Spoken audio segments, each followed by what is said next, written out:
orientation. I'm pretty much hello, ladies and gentlemen. My name is Greg, and I wanted to just share with you about Floyd Bennett Field. So pretty much, I'm gonna tell you everything I know about it and everything I know and understand it as pretty much as a person who lives here in New York City and someone who pretty much I loved Floyd Bennett Field. We go there a lot. My family and I we used to go camping there. It was one of those things where we'd go to a place and we'd go camping in a place called Camp Tamarack there, and there's a really nice location, very secluded. And what's happening is that the migrants, there's illegal aliens, migrants. What happened was they're changing the words now, so we have to understand it as such. But for the most part, what happened is that you have it where the majority of people, what's going on is that they are let's see, okay, what happens is the majority of people saw this coming when Hochul and Adams was like talking to us about like how they're going to open a Floyd Bennett Field for us to be for migrants to go and live there. We were like, what, this is not right, because I know from experience, personal experience, that it's not really a great place to be. Not in terms of like it's a great place to camp, but it's not a great place to live. Or because what happens is that there was nothing around there. It's Floyd Bennett Field is kind of like I don't know how to describe it with my hands, but I'll try my best. It's like an area, right? So on one side you have water, and you have like this, and it goes to a bridge. And the other part is more water as well. So you have one area like that. Then you have a part where it's like next part is like you have it goes across to the Gil Hodge, and also Gil Hodge Bridge, Memorial Bridge. It goes to Breezy Point, and Breezy Point's kind of like that. And so what happens, like, it's a bridge, so there is no stores. There are no stores, no food places, no fire departments, nothing here in the area where the Floyd Bennett Field area is. So what happens when you cross over to the other side? What happens? You have to, like, there's Breezy Point. If you go to Breezy Point and follow Breezy Point, there's it's like a military center. It's very rich area over there, and pretty much a lot of people. Yeah, it's a water zone, very water zone area. Now Floyd Bennett Field, the area in Floyd Bennett Field that we've gone to, we would camp right here. It's like Camp Tamarack. And across there, if you go a little bit further, you're in Jamaica Bay area. Jamaica Bay area, it's like there's a Jamaica Bay, and there's a wildlife refuge. There's a wildlife refuge, or wildlife preserve that they have for animals. So for animals, it's like if you go on the other side and you come down, there's a big area where all the wildlife lived. So if the people were actually to go and live there, what would happen is like they would just destroy the area. They'd fish for the animals. They would the water would run off. You'd have all these different dangerous things that are happening. And not to mention the fact is that there's not many bathrooms in place for people to go to. So what ends up happening is that people they would actually go there thinking that they're gonna have a nice big place, and it's a really big open place. I mean, it's really good, a big airport, an abandoned airport. And so when I was there, when my family and I went in 2012 and 2013, I think 2014, we did a couple of camping stints where we'd go camp because we love to camp. My family and I, we love camping. And what happened was that as we were there, we saw that it's really a barren area. It's very secluded, very empty, and not very much people are there, which makes it really cool because you want to be secluded, and when you go camping, you want to feel safe. And yes, but if you want to go to a grocery store, want to get a cup of coffee, you want something like that, you want to like live like ongoing life, what happens is that you're faced with a situation where there's nothing. So what I think was going to happen was that eventually people would be flooding across the bridge, walking back and forth the Gil Hodge Bridge to go to the grocery store that's about 3 miles away in Breezy Point. And so that would actually be a thing where people get totally overwhelmed. The situation would be there. So there, I think about how if I was to be there, you couldn't go unless you had a car. So you had to have cars there. Now I don't know what they've done in the meantime as to making it better as a location there as what has been. But what I found out is that there's actually we were there, they didn't have bathrooms before that. Okay, so you had to kind of they had one small bathroom, those little porta potty bathrooms and things. And they had a little shelter thing, but it wasn't like a bathroom that you wanted to have a ton of people go there. It's a camping type thing. So anyway, what happened later was that you found out that there was later they actually add more amenities, like a better bathroom situation there, but it cannot handle a wave of people. So what has happened is that they've opened up our city. They said they spent $20 million. I wrote it on my masking tape here. $20 million to invite all these people into one area. They tried to just it's like the way the city works is kind of an interesting thing, because what I found is that it's a very nice place. Honestly, it's a nice place if you like wilderness, you like camping and things like that, because you can actually have a part where you camp and you have your tent set up, and then you have another part where you walk around and you can go to like the airport, and people have they're flying their airplanes and their RC jets, where it's an airfield. I mean, it's an abandoned airfield, so it's like you're walking on a runway, giant runway where planes can like land and stuff. So when you go over there, it's really cool, and I found it to be one of those really cool places to go to. So we've gone there a couple times. It's you go to Bell Parkway, and you get up to Bell Parkway and you get into Floyd Bennett Field. You take the Flatlands exit, and you go south, and you go right there, and right there you can see the bridge and all that stuff too. So with my pictures, I'll be able to show you some of the pictures of that. But We went there a lot. We went there so many times. Anyway, so when we were going there, we found out that it's like, again, it's a nice place, but you don't want to live there. You do not want to live there because in the morning it's cold. You see the sunrise over the water, over the Jamaica Bay area, and over the wildlife preserve. And so there's animals that are there, you know what I mean? Because like there's creatures that live there. It's kind of like a reserve area. And also, if you go to the other side, you go like the other side where it's like down to Crossbay Boulevard and Woodhaven and all that, and you're traveling down, there is a wildlife preserve that's over there. You can actually walk in and go for free and see all these really cool animals, you know? So I think that's really a cool thing you can actually do. So what I'm gonna do, I'm gonna sculpt while I'm talking to you. So that was kind of cool. So pretty much what happened is that I'm gonna make something like make like a dinosaur or something. All right. So okay. So what happens is this, right? What as you go there and as you see that, you begin to wonder like what do these people have in store for us? You know, what are they thinking about? You know, so. I don't know. I think that the bottom line is that they have some kind of agenda. We're all talking about how we think that they might actually be using this as an opportunity to raise up their numbers. Because you know, when it comes to electoral college votes and different seats in the House, you have to have a certain number of people. So they can invite as many people as they want. That's what I think a lot of people are thinking that thought. You know, that's something that you can actually have where people are actually going to be like, you know, going to and doing stuff. Well, let me show you real quick. I'm gonna show you this. I finished this here. I just finished making a venom. And his venom from a masking tape, and so you know, like pretty much he's all made of masking tape. Yes. Anyway, so I want to show that to you because you know what happens. Sometimes people don't get a chance to see my finished works, and so this is one of my finished works. I might change up his gums a little bit because I think it's a little too not pink. So, but let's see right there. So venom. So this is venom, and he's all made out of this. So he's 100% masking tape except for the the paint. And the paints are these paints I want to show you. These paints are, I'm not sponsored by this, but this is my FX paint. I get these at Hobby Lobby. And this also one here too. So you have this, and this. And then you have the pink and the red, or I don't have it with me right now, but these are the ones I just want to show you. That these are some of the things that we make. And also I want to show you this one here too. This gremlin. Because this is my newest gremlin I made. I call him a Doc. Croc Doc, because he's kind of like a crocodile, you know. Okay, well, so yeah, that's what he is.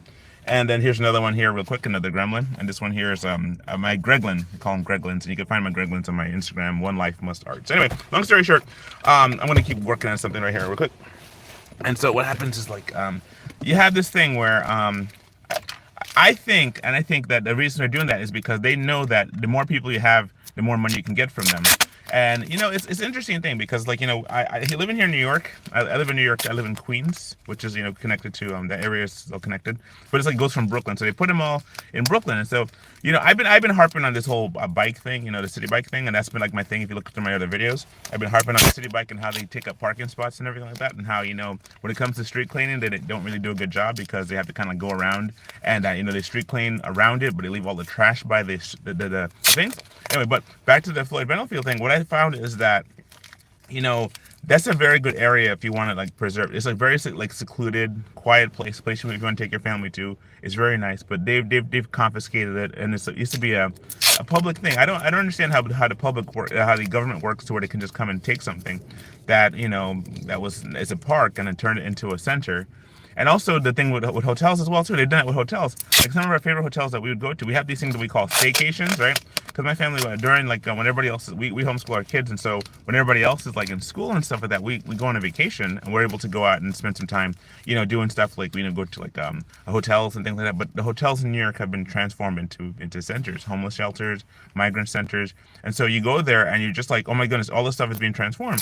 So back to the bike thing. The bike thing talked about like how they're taking up parking spots, and then you go to the thing about like, you know, the bike thing is taking parking spots. The other part is like when you have your favorite places, your museums and not museums, but your favorite hotels that you go to that have pools. They have taken them over and they turned them into other places as well. So you have another thing too. So you're kind of like in a situation where you're being squished. You know, you're being squished as a New Yorker. You're being squished as a New Yorker, and you're not sure exactly how to make sense of all this stuff. You know, you're really trying your best to make sense because, you know, you're trusting that your officials are doing what's right, but you start realizing that, you know what, you have to get involved in local politics too. You just can't be doing something and being part of something. You have to actually take part. It comes to a point where you say either you try and change it, 2, you leave it, or 3, let's see, what's the third one? I forget the one. I always have things like 1, you put up with it. Yeah, put up with it and you don't change anything. 2, you try and change it, or 3, you leave it. That's what it is. Yeah, there's the 3 things you always have to do. So when you have a situation there where you're just kind of faced with trying to make a decision about something, you have like if you have a problem with someone or a job that you work at, you can either bear with it You can try and change it, or you can leave the system. And so the system is like, New York is one of the best places in terms of art. I like New York for that reason. I'm an artist, and you can see that I'm actually making like a dinosaur while I'm sitting here talking to you. And I'm gonna make like I'm gonna add some like legs and stuff to it too. But one of the things that so I totally enjoyed the cool things about New York. I love the museums here. I really do. I was sad when the museums closed during the pandemic and stuff. I was sad about that. And we homeschool our kids, so we would constantly like, have things for the kids to do. And that's a cool thing to about homeschooling, by the way. You get a chance to go places and be places. And we went everywhere during the pandemic. We just kept on going. But for the most part, though, one of the things that we found that people like their freedom. We all like our freedom. But for the most part, though, what I was saying is that New York is a really good place in terms of artists, and there's artist culture here that you meet other artists. And I've met a lot of different artists that have been like just a blessing to me. I love the people that I meet, and pretty much they're so cool. I've met a whole bunch of people that are willing to stand up and different rallies as well.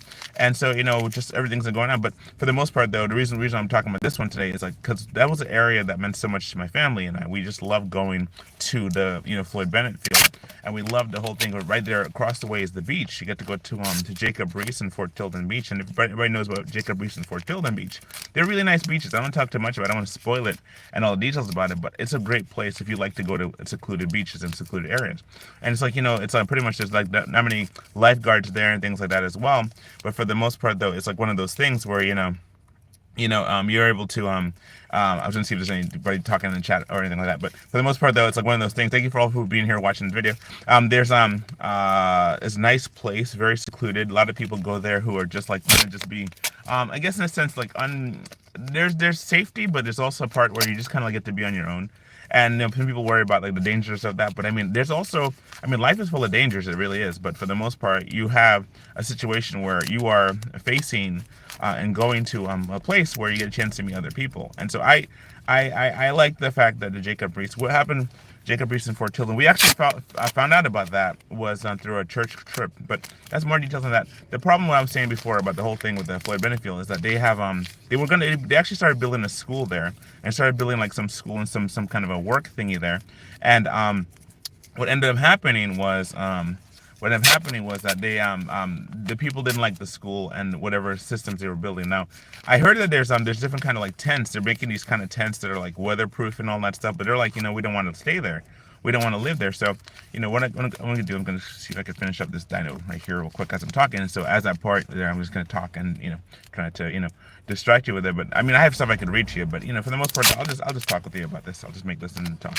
So what happens is that the migrant side, they're like, nope, we're not staying here. We're not staying in this place. And I don't blame them. I really don't blame them, because imagine that you live in a place, pretty much you live in a place where you're like New York is interesting in that case. You can actually go a pretty close location and you're able to go anywhere. You can ride the train, you can ride the bus, you can go anywhere in New York City. And for like $1, whatever the price is now for the I took the train the other day. I can't remember how much it was, but I think it was like $5.80 to go back and forth, as opposed to being like back in the day it was like $1. But now they've raised the price up, so they're changing the infrastructure in New York. I heard they're gonna do congestion pricing soon, and they're supposed to do it like I guess by this month. And I hope they never get it passed or completed or whatever, because congestion pricing is like one of those things where you just like come on, man, how many times are you gonna tax those people? Somebody once said that you have $1, right? You have, or $100, and how many times can you tax $100? Because like the person who sold you something, they got to get taxed on the thing that you paid for. The person that you bought from, that you got the money from, you got to pay income tax on that. You got to pay sales tax on the thing. So it's like $1 gets taxed like 40 times, and then they take the money and they send it to other countries. It's what they do. They just kind of do this stuff. I don't know, take all the money that we got, and then another thing too, when they run out of money, they just print more money. So it's like it's. I don't understand. I don't understand how that actually helps anybody in the situation. I listened to like Anomaly, and he's pretty cool. If you get a chance to listen to him online, and so what happened was like so it happens like you have that where as you're like dealing with the situation, you have this one right here. Almost like this. I'm probably gonna make like a Spinosaurus or something. Okay, so we have this. So what happens is that you have this thing where for the most part though, you're faced with this thing where he was talking about like just about how our situation is, but they keep doing these things to us. Every day, every other day, they have another scenario where they keep bringing up things to distract us with, So I'm looking at this here, and I'm just like saying, like, oh my word, there are so many things that they can do to us. I mean, if they just did what they're supposed to do and just help us, that'd be great. Just, stop taxing us so much. Give us a break. If you want to give people a break, stop taxing them so much. Okay? It's like, I think it's currently like what, 15%. If you're self-employed, but if you're like, what do you call it? You work a job, they'll charge you only 7%. But if you work a job for somebody else, but then the other person pays the other 7%, or 7.5%, more like 8. But then for the most part, though, you had to pay all this money, and you're paying for all these things. And as you're doing it, what is going on is like you're kind of like faced with a situation where you're just, you're paying so much taxes. And then when you get richer, they make you pay more tax. So they're saying, like, talking about how the rich people don't pay enough taxes. But, the rich people do. They get smart and they figure out, you know what? I know that if you have your own job, you have this thing called a tax write-off. So every time you buy something that's business related, you get to write the tax off. If you have employees are taxable write-offs as well. So you can have as many employees as possible. So the thing is, when a job gives you like stress about something, it's like they know that they have a benefit of having you. They only pay half in taxes because they have you, because you pay the other half. And then also the fact is that, they get incentives because they're giving people jobs. So, I mean, that's pretty interesting. You think about how that all works, that you can actually go ahead and, you're able to like do something and work a job and pay only half. And it's kind of like better too, in a sense, to work for somebody else. But when you work for yourself, like, in my case, I work for myself, you have this thing where you're going to have to make, your own work and make your own hours and make your own schedule. And what ends up happening is that, you're just kind of like, having to bring your work wherever you go. So, I mean, like, here I am sitting with masking tape and I'm able to make this thing. And this is pretty much what we do. So we accept challenges, by the way. If you want to give me a challenge, I don't make politicians, okay? I don't make politicians. I mean, people say I probably should. And I made a Bernie once, and I didn't again because it was just like he was wearing mittens, and I thought that was really cool. It was during the time of the election. That's back in 2020, I guess, when the elections happened, and he was sitting there in the cold with the mittens. That was like the last time I made any political figure, because these politicians are I don't know where they come from. They come from some kind of pit. I mean, they're like the Bible talks about the Gadarene demoniac, and how it's like, there's this one legion, how he infected how it affected this man. He had 1,200 like demons living in this dude, and it's like after they went into the pigs. That's kind of like sums up what a politician is, in my opinion. I mean, they have the power to do stuff, they have to change things, but they are just possessed. And so, like, when they saw Jesus, you're like, have you come to torment us before our time? It's like their people are so afraid of the name of Jesus. But go back to the whole thing with that. The thing we're talking about initially, you have this scenario where it's like you are faced with, just the whole aspect of like, they are doing stuff to us without our permission. I when I was doing this whole bike thing and traveling, you have it where I don't know which borough and how the boroughs work, but I mean, I was driving through Manhattan the other day, and I saw that there's bike vendors in Manhattan and also in Brooklyn. All right, and then also here in Queens. But then when you go further out to Long Island, there are no bike places, no city bikes. I mean, there's people out there. I mean, there are people over in Long Island, but they don't have that many city bikes. Now, my conclusion is that there's certain areas need like bikes. I mean, I believe you should have your own bike. I mean, I guess not many people have any space for a bike. Well, I mean, you can make smaller bikes, right? But you can have your own bike. I have my own bike. My family, we have our own bike, and we're a family of 6. So we have 6 bikes. Yes, we do. 6 bikes that we have in our family. But for the most part, though, what happens is that, you have these city bikes, and they're like, what, $19 for like an hour or something like that. And so that's like money. And if you miss it, if you lose a bike, the bike costs you $1,200. I mean, my bike did not cost me $1,200. Let me tell you. I mean, we did a lot of refurbishing stuff. I mean, that's the thing about things too as well. So you have like a lot of, New York City is a sanctuary city. And as a sanctuary city, what means that this means no snitching. What it means, no snitching. You can't, not that they won't tell ICE or anybody if there's not anybody coming in, but for the most part, what ends up happening is like, they won't help ICE to complete their task. So if somebody is a violent criminal, a violent offender, sneaking across the border, they'll find a sanctuary here. But the thing is, like, they won't snitch. And they kind of mess it up with the whole city of refuge thing from the Bible. And city of refuge in the Bible talks about like how they're supposed to be like a place in where you're supposed to take people that have done a crime accidentally. They've committed a crime accidentally. And they go for refuge. And what happens? They get to stay in this place of safety until the high priest he dies. He dies from natural causes. And after that, they're free to go. But they're kind of there to protect from the avenger of blood and all that. Because what happens? Imagine you accidentally do something, and you accidentally, like, it's for example, you're swinging an axe or something. Accidentally swinging an axe, and you catch somebody in the head. Boom, right?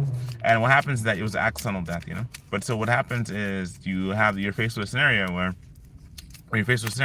where the the people are like, okay, you know what, this is gonna be something where I gotta, deal with this situation, this scenario here, and what they end up doing is that they are just like, they realize that, that they have to go somewhere to be safe because the family members are gonna be like, I'm gonna get you, and so they're gonna send somebody to get you, so they can go to a place called City of Refuge.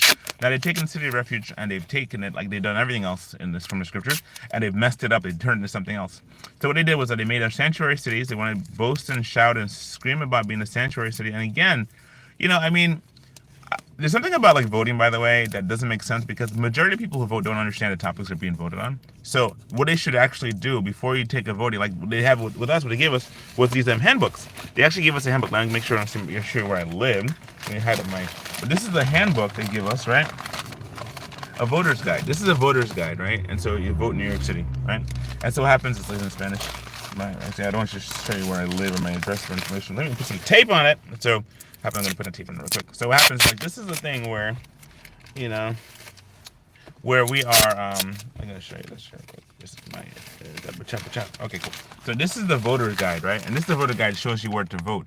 Right, so it talks about, general election in 2023. So we went and voted because, you know what, I don't want to be up here harping and saying about stuff and then not doing stuff because, it's easy to talk and talk and talk. But what you got to do, you got to be able to do stuff, right? So you go and vote. And when you vote, there's all these topics about what you can do and what you can't do. It tells you where a location here in Queens and who you should vote for and what you should do. But for the most part, though, I just want to share that with you. This is like the voter guide. I'm going to go back to the sculpting now. Back to the sculpting now. So we're talking about the whole Floyd Bennett Field thing. And then what happens is that my thoughts on the matter is that they should not be interfering. We should not have people interfering. So let's go ahead and read some articles about that. I'm almost done with dinosaur here, as you can see. So I'm going to read some articles here. I have it on my phone. I'm going to go ahead and I'm going to read something to you. So here it goes. First I'm going to search. I'm going to use my Facebook. Yeah, my Facebook to look for stuff. So what happens, like, while that's doing that, let's go ahead and just, keep working on this. And so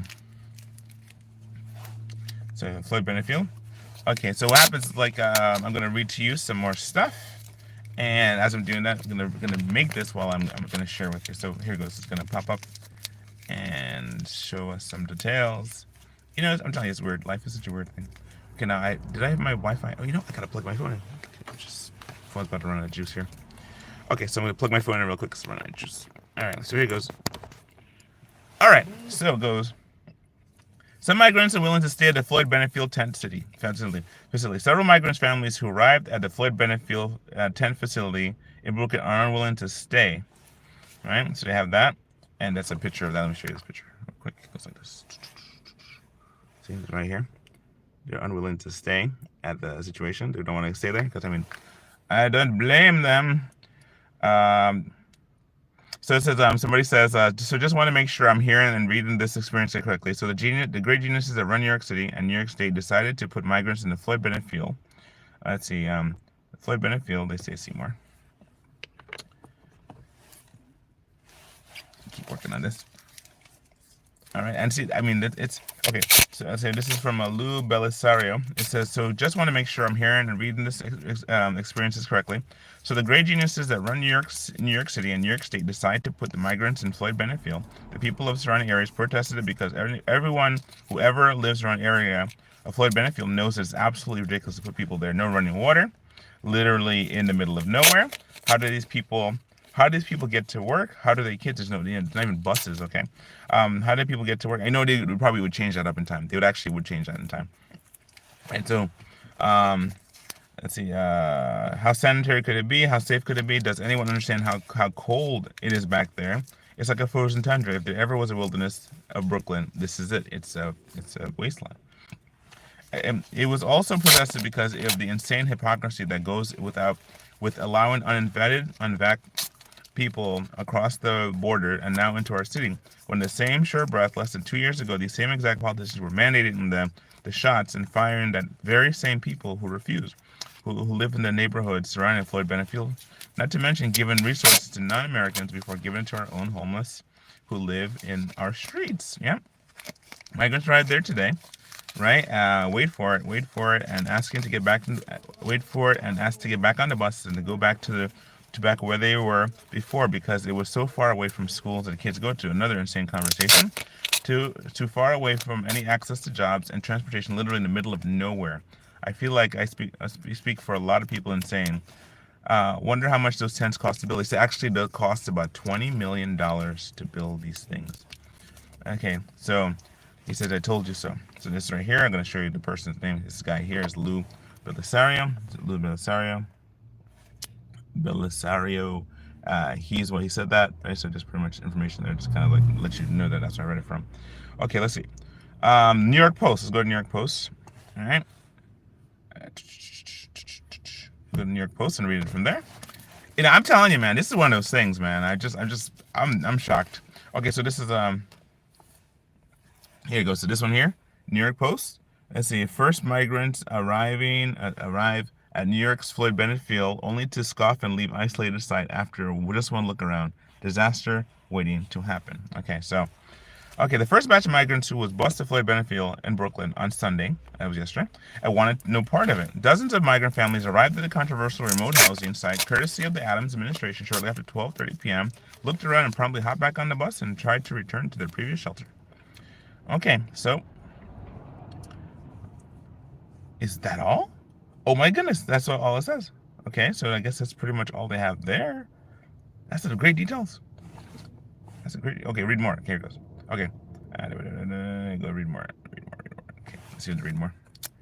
So what I'm thinking about, like, don't you know? That's the thing, you know. That's the thing, you know. People they don't seem to care or know that they don't care or care they don't know. I don't know. It's one of those things where you just don't care.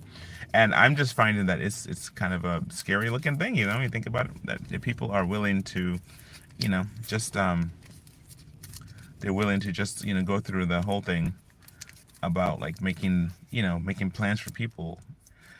There's so much to talk about there. I mean, if you want to unpack all this stuff, you have a situation where people who got into the country without permission, but now they're living here and having their families with permission, you know, and things called things, and doing situations called like, you know, not things, but situations where the anchor baby situation where you get have a baby born, when in fact it's like, you know, no country in the world does this. Okay, no country in the world does it like this. We are a crazy country. We are a crazy country for real. You know, they use all manner of means to make sure that, you know, the people pay extra in taxes and income taxes, and all those things are supposed to be temporary, you know, which now become a permanent kind of thing.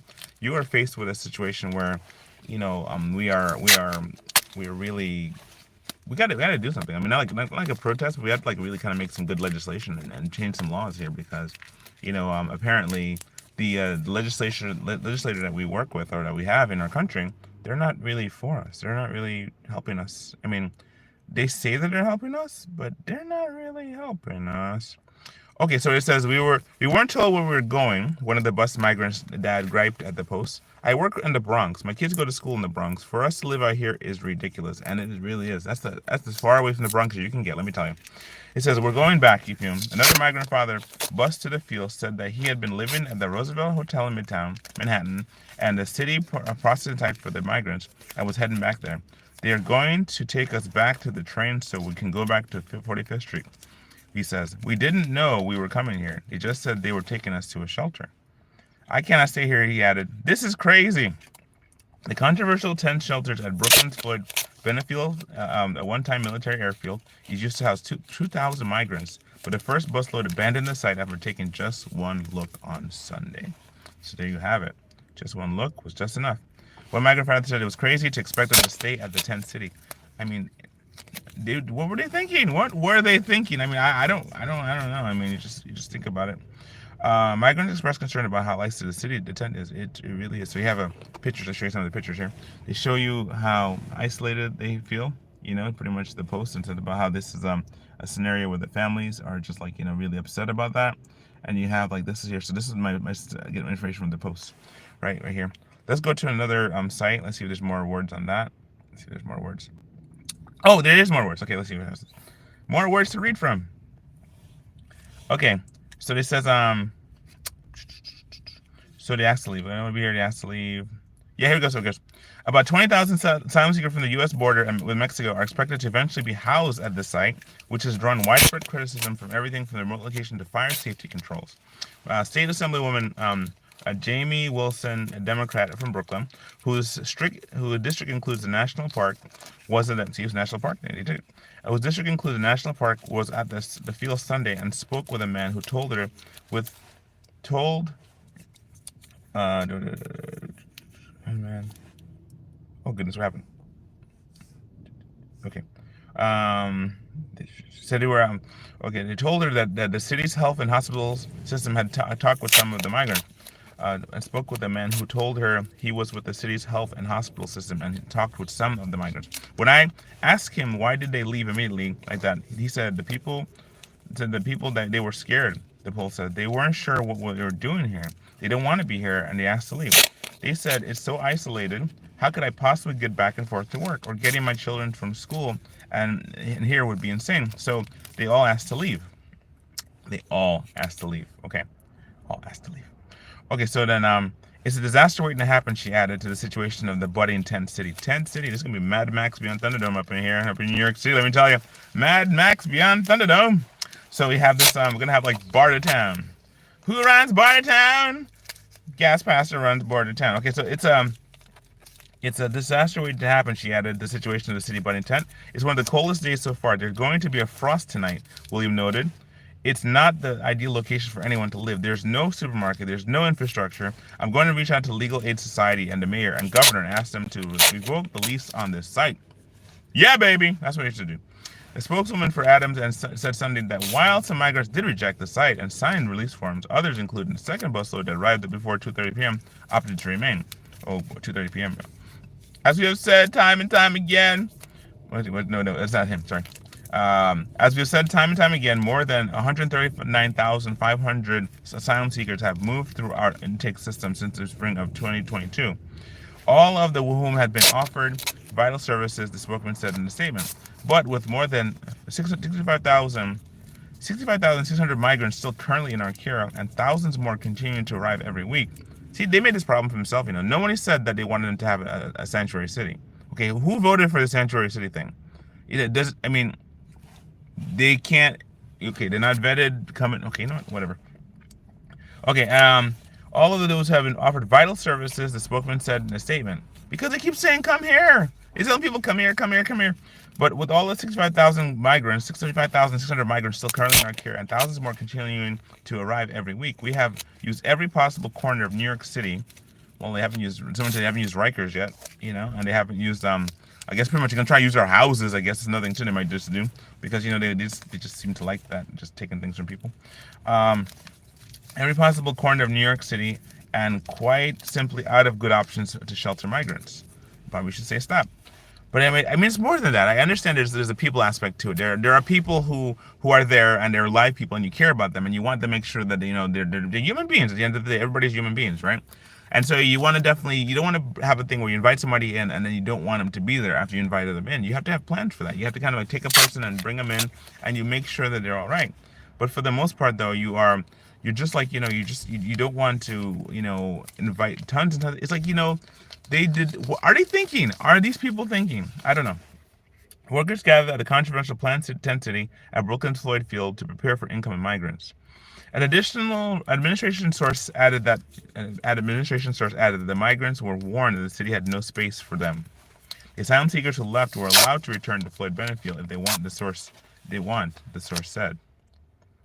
I don't like the source said business. It's just like, they don't, it's just, I don't know. It's one of those things. All right, so let's see what we almost got here. Let's look at the creature I've made. This is the creature I've made so far. Little dinosaur. And so, the bus driver said workers were stunned when many of the migrants bused to the site refused to stay. We were shocked when they turned around and left. Shocked, the driver told the Post. Only a few people stayed. We didn't see that coming. A Big Apple fire official had warned that the one-time federal airfield is dangerously ill-suited to house anyone given in remote locations, and fire hydrants that is a half mile away are largely not reliable. Fire inspectors also raised concern that asylum seekers will be allowed to have e-bikes used by many migrants. See, and they have all the bikes. You see that? I told you the bikes. I told you the bikes. Right? We'll have access to e-bikes, and they get to have this for free. Right? Those are probably the city bikes. Darn those city bikes. Darn them all to heck. All right, so Sorry if I shouted. The bikes are powered by lithium batteries and have sparked a number of deadly blazes in New York City. Two FDNY satellite units that would be needed to respond to a fire that are supposed to cover the entire borough of Brooklyn, raising further concerns. Okay. In September, U.S. Representative Bruce Westerman, Arkansas, Republican Arkansas, who chairs the House National Resources Committee, was among nearly 24 lawmakers on Capitol Hill raising questions about the plant at the federal facility. Westerman said that the former airfield, which is currently a national park, is not a place to temporarily or permanently encamp persons experience a lack of housing. Right? Regardless of personal or political beliefs on migrants or the migrant policy. A week later, former Governor Andrew Cuomo, boo, we don't like him, speaking to an audience at a packed Brooklyn church, said that the decision to use a field as a migrant shelter defies common sense. Yeah, he made sense. Okay, he makes sense. Even though I don't like him, he made sense right there. Right? But But Adams has assured that precautions are planned to ensure safety on the site, including the outdoor area for the e-bikes to be stored and shuttle services to the 5 boroughs. Oh my goodness! Shuttle services to the 5 boroughs. City officials are also working on the logistics to ensure that the migrants' children housed at the sites have bus transportation to get to classes at distant public schools. Oh my word! I'm gonna save this picture. You know, I gotta just open this up in Chrome. Oh my goodness! Adams has limited options to deal with in the 140,000 migrants, more than 65. Keep saying migrants, illegal aliens, man. More than 65,000 of them who's still in city care, who have flooded the Big Apple from the border since the spring of 2022, which is like last year. Let's see. City Hall has sparked a backlash by converting shuttered schools, hotels, and other facilities into emergency shelters for their migrants while pleading with the White House for help. So see, you have that. They've opened up the door, and now they're using people as political fodder to actually mess this up. I mean, I know when Greg Abbott started shipping people out, and DeSantis was shipping people out, it was to say, listen, we are going through a crisis. You guys need to close the border. And instead, what they did, they turned the city into a sanctuary city. So it's kind of like that, touche. They said, touche, we're going to do our own thing. And instead of us giving you we're going to send these people back to where they belong or to a better place or their, remain in Mexico policy kind of thing. What they decided to do was go ahead and say, come on in, we're a sanctuary city.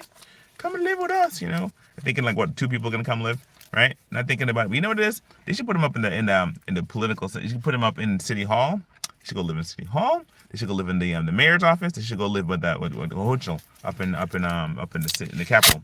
Yeah, send them there. Go to the Capitol. Because what happens is this: you guys are so willing to do this, but it's always willing to make other people suffer. It's like what is that? They said like in Firefly. He says, what a hero is? Someone who gets other people killed. And so look it up. So. And it's like that. You start thinking that it's like, I wonder what that means. Like, it means like that's going forward that the person who survives to be a hero is the one who lives and other people die, or one of those leadership things where the leader never goes out to fight. I always say like if I had this thought, I said this, for the political candidates and races and stuff like that, they should have them a boxing match or MMA match, and they should just fight to the surrender. That's what I think they should do. They should have these people who go up there want to lead our country. They got to show. I mean, like these other guys who are in other countries. I mean, they have some crazy politics in other countries. I mean, let me tell you, America's crazy, but they got some crazy politics in other country. I'm from another country, and yeah, the politics is crazy there too. So for the most part, though, you have this scenario where the politics are here crazy. But the thing, I think they should actually have a drop down, beat up fight. And they should fight each other. If you want to be there, men, women, children who want to run for politics, they should have a drop down. They should prepare for weeks, get ready for it, and they should go out there and fight in a boxing match. Just fight in a boxing match until one of them says, "Okay, you know what? You can leave because you're the strongest person to do that." Or strongest or smart, like a Hunger Games kind of thing, or a Squid Game kind of thing, where you survive the competition, and that's how you do it. That's how you make it. That's how you get to where you get to. In your situation, you don't get there because you just you talk words and then you say get sound bites in the stupid media. They help you to to lie to the public, and then eventually people don't know what they're voting for because they've been told lie after lie. When in fact the matter is that they should actually be told, okay, this person survived the combat, and it's and bear combat too. You have no weapons on your hand and you're not juiced up. The person has to sit in a place they can't get juice, get just food, and they got to make sure that people know what kind of food they're eating before they go into this thing to fight, and they have no extra weapons and they're not tired, and they go and they fight like they go fist fight, and a boxing match until the person wins. And that's how they should do it. That's exactly how they should do it to pick an effective leadership. And so how like the barbarians do like the barbarians. Do like the where people had to fight to their way to top, and it was like they had to survive. And you don't have to necessarily like hurt each other to the point like that, but they have to definitely survive the boxing match. And when they survive the boxing match, they get put in a position of power because they earned it. They earned it. They fought their way to that top, and it literally fought their way to the top, right? Like a Hunger Games or Squid Game kind of thing. Anyway, long story short, my thought is this. Oh, let me finish reading this article to you. What happens is that you have we are faced with a crisis here in New York, and New York they keep to the one who does it. You got Kathy Hochul. Let's talk about Kathy Hochul right here. Kathy Hochul, who got approval from the Biden administration to use Floyd Bennett Field for migrants after months of haggling with the White House, has also called the feds to do more. On Sunday, the six tents set up on a runway in the former Brooklyn airfield were prepped for the arrival of migrants, with a city bus sitting and waiting, and several minibuses used to shuttle workers to the site.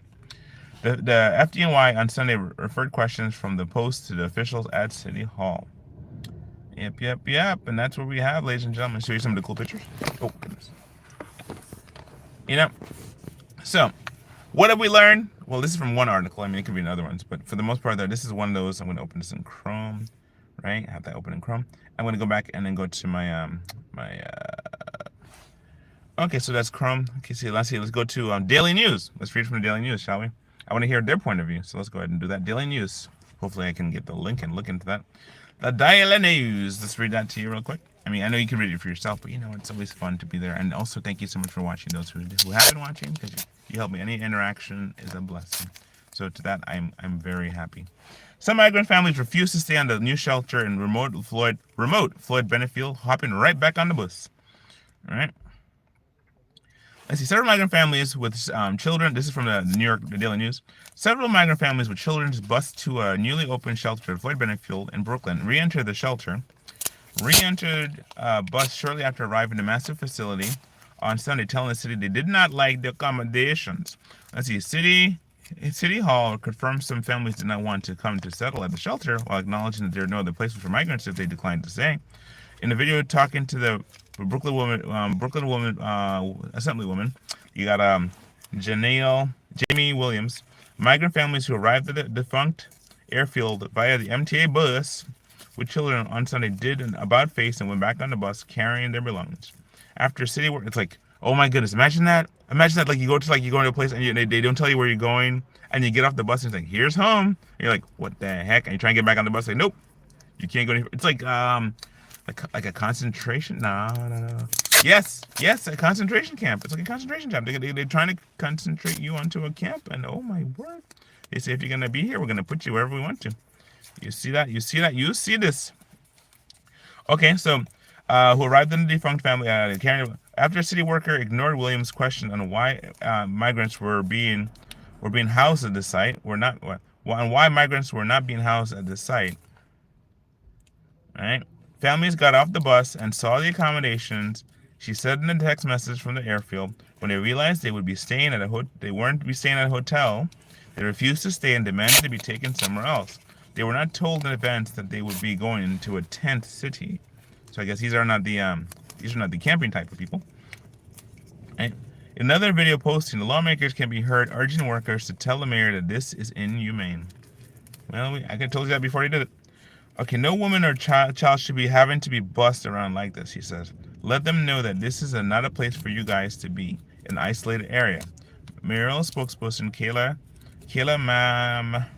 Mamalak said the lack of space has presented a few options for migrants.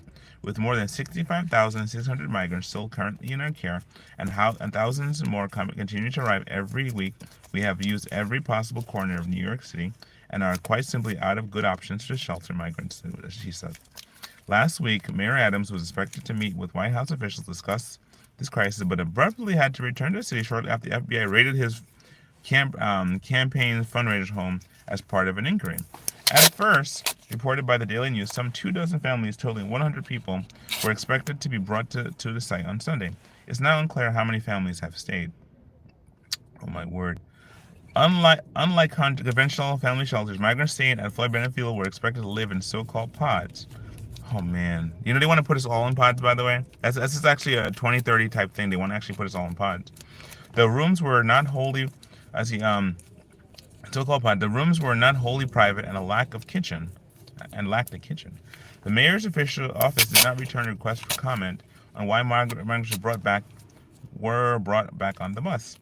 Adams' announcement over the use of Floyd Bennett Field as a shelter was immediately opposed by Williams and Queens Councilmember Joanne Ariola. See, these are the thing too. You got to get people who are there who will do something. Ariola, who have cited the area's designation as a floodplain as one reason why it was unsuitable. And yes, it is a floodplain. Let me tell you, it's very floody. It's very I mean, I've been there. It's a pretty nice place, but it's like a place if you want to go camping for like a weekend. But it's not a good place if you want to stay there for ongoing. I mean, it's just you're just asking for trouble, man. They're gonna like overwhelm the resources there. It's like like what do you say? I forget what they said in the Matrix. Anyway, so we have cited that the area's designation as a floodplain is one of the reasons the site was unsuitable. Ariola has since used the site and asked the judge to shut down the site. Has since sued the city and state. Oh, sorry. I didn't read that. Since sued the city and state, asking the judge to shut down the site. This is a remote location, far from any transportation hubs and lacking in any real infrastructure, and it is simply not suitable for habitation. Ariola said in a statement. We've been told that, and a handful that initially opted to stay, most of them are now requesting to be transferred as well. All right, folks, so this is what I was able to make in the time we did this. I mean, I made like a pretty interesting looking dinosaur. I'm wondering if it's a baryonyx or it's a, if I put the claws up, it'll be a, it'll be a raptor. If I put the little claws up, it'll be one of the raptors. The velociraptors or dromaeosaurs, well, it's a different dinosaur, but I have little claws there. Now it's a raptor, or a dromaeosaur. All right, with a little hook neck and all that. But, so I just wanted to say thank you so much for watching. Let's show you some more of the creatures I've made. This one here is one of my favorite to look at. I love showing this one. It's like a Diplocaulus, and I love the colors on this one. It glows in the dark. Yes, it does. So, folks, I'm going to add some eyes to these, but that's later. This one here is, again, Venom. It's Venom. If you want to buy him, you can. If you want me to make request that I make you one for you, I can do that as well. It's a Venom. Okay, you have that. And then you have Croc, Dr. Croc, which I like him. I like his patterns. I think like the simplicity of it. I'm going to hit him with an airbrush, and he's not sealed yet, but he will be. He will be. So here he is. It's pretty cool. Dr. Croc, or Croc Doctor. I like Croc Doctor. But it's like, it's like Croc. No, Croc Doctor. I love the eyes. He's like, hello, everyone. So there's that one. And then this one here. I don't know. I have so many friends named Lori. I think I just call this one Lori. I don't know. I have so many friends that have been really a blessing to me. I would call this one Lori. All right. So this is my Lori Greg Gremlin. All right. I was gonna call it purple before, but it's more like purple and magenta and all the different colors and stuff. But she has a cool like backward legs and stuff like that too. So this is actually, I haven't put any membranes in there. Let me know if you actually put membranes in her ears, because this is how it is without the membranes in the ears and stuff like that, But her eyes are purple. Her eyes are purple, so Lori is purple. I call you Lori because I have many friends who are so cool to me that are Lori. Anyway, that's and here's the one my son made, because my kids make them too. So here's how he makes a Spider-Man. So you have Spider-Man, you have the size comparison, you have Venom. We are Venom. Don't lick me. Okay, so after that, right here, that's Venom. So we have that in Venomous Spidey.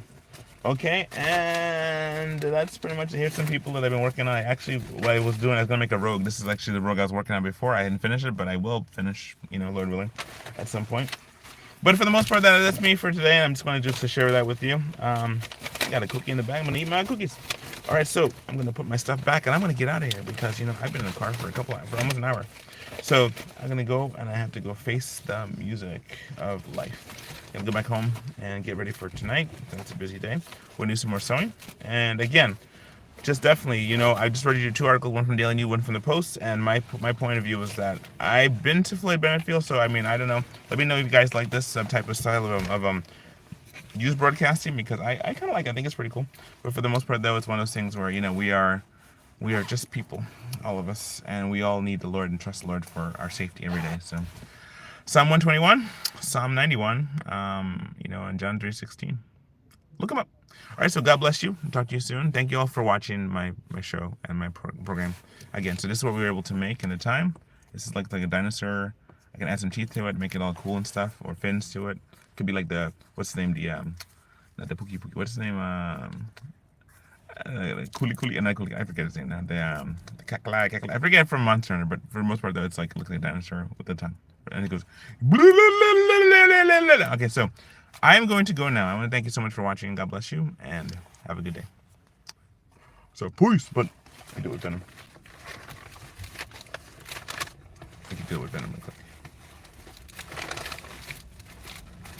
Yeah, Venom. Venom says peace. Aha. Bite. Venom says bite. You know, I forgot we have little things in his hand, little white things. Oh, I gotta put that there. Venom says bite. We are Venom.